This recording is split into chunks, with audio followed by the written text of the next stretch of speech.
your family immigrated to America before Yeah, you were born. I Right? think I'll kind of start before I was born. So my father was an Air Force pilot in Vietnam, and before Saigon fell to the communists, my father got our family. My mom was pregnant with me, my 3 other siblings, an aunt and uncle out of Vietnam 3 days before Saigon fell.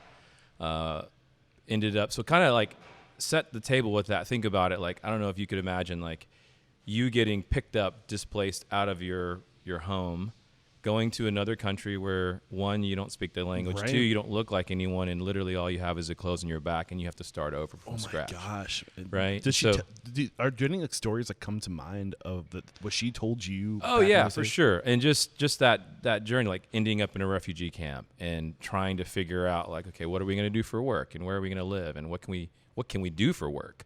And so my dad, having a background as a pilot, was really trying to get some work flying, and he was able to get some work. Took us from Arkansas over to Memphis, ultimately settled in Indianapolis.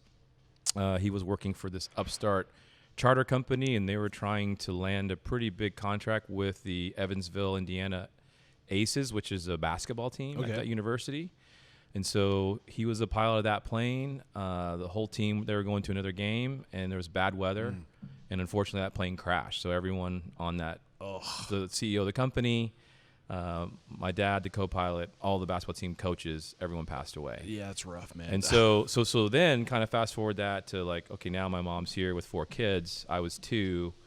How am I going to raise these kids so just on my I own? mean, you're thinking like, okay, it's hard enough, right, For to sure. come to this country with nothing to your name but the shirt on your back, right? And then you feel like there's hope, right? Okay, we got an opportunity, and then this happens, right? And then now your mom's got to do it on her own. I can only imagine, man. Like that, just wow. What is she like when she reflects back at that time? What things did she share with you? No, I mean, I think it was tough. I I think can there imagine. were times that she wondered, like, can I do this? Do we keep going? Do we?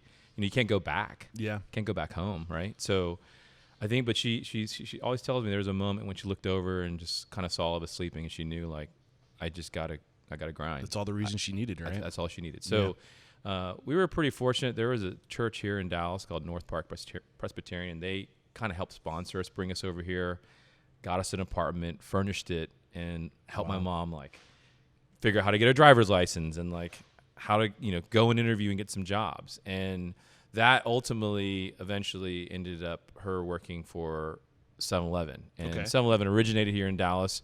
At the time, they were all corporate, so there weren't franchise stores here. And she worked there, kind of worked her way up from like an assistant manager all the way to like a field consultant. So she would be over a handful of 7-Elevens. And whenever there was one that wasn't performing, they'd bring her in. And so I grew up in that environment. I mean, when there was an inspection, all the kids came up, we'd take stuff off the shelves, we'd stock the vault, we'd sweep and mop. I mean, doing that, just kind of grew up in there.